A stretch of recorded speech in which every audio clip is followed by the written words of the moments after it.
Hello, ladies and gentlemen. I am reporting to you from the Willard Hotel in Washington, D.C., where a number of prominent former U.S. officials have come to speak on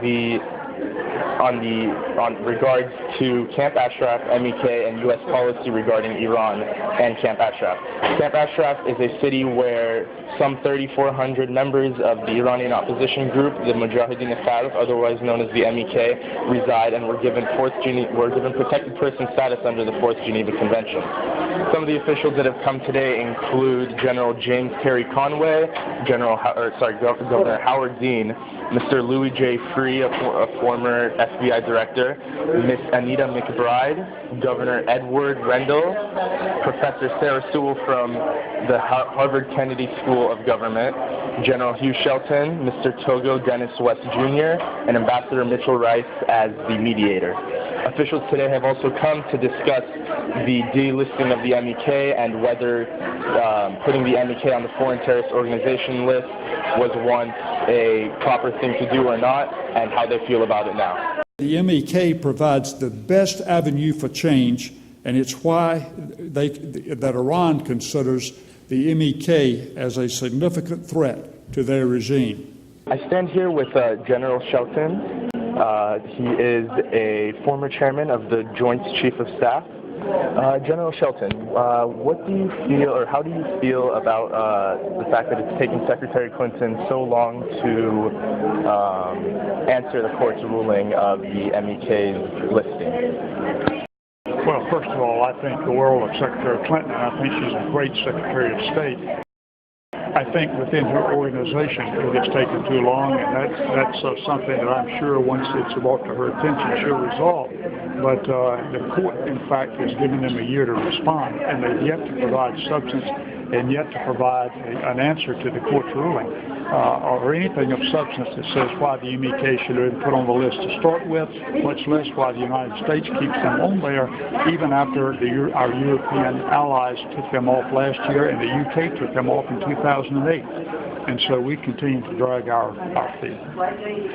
And what do you think her response to the courts will be when she does respond to this issue? Well, I have great confidence in Secretary Clinton's judgment, and after she reviews the facts, I think she'll render the appropriate decision. Now, based on everything that this panel today, as well as previous panels, which include some very well-known and well-connected and people of great integrity that have been on these panels, I think she'll come to the same conclusion that we did, is that they should be delisted. Thank you very much. First is to the leadership of this organization, which has worked so incredibly hard to save 3,400 unarmed people in Ashraf and to stand up for what's right in their own country. So I want to thank all of you who have put all these together. I don't know what number of this is the one I've done, but when this happens, and we will free the people of Ashraf, and we will free Iran from the tyranny of the mullahs, when this happens,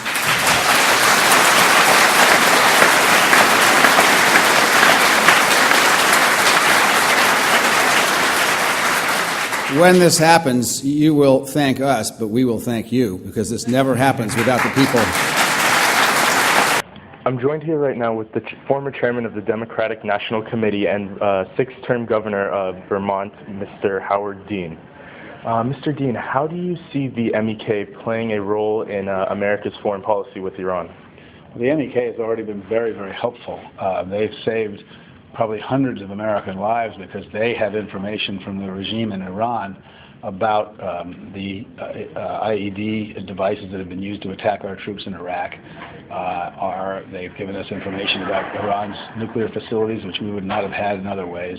So they've already played a major role in helping us defend ourselves, both in Iraq and at home, against the Iranian terrorist government.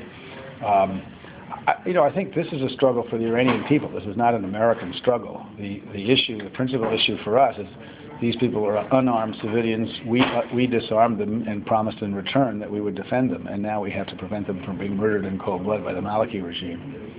Okay, and how do you see the MEK playing a role in regime change in Iran? Well, again, that's up to them. I think the Arab Spring has given us a model, and really the Arab Spring in some ways began in Tehran. There were a very large number of young Iranians that went to the streets in Tehran. They were brutally suppressed. But that, even against brutal dictators, the Syrian kids are now showing that predominantly nonviolent protests are the way to overthrow authoritarian governments. And I suspect this will be a nonviolent revolution, not a violent one. Okay. Thank you very much.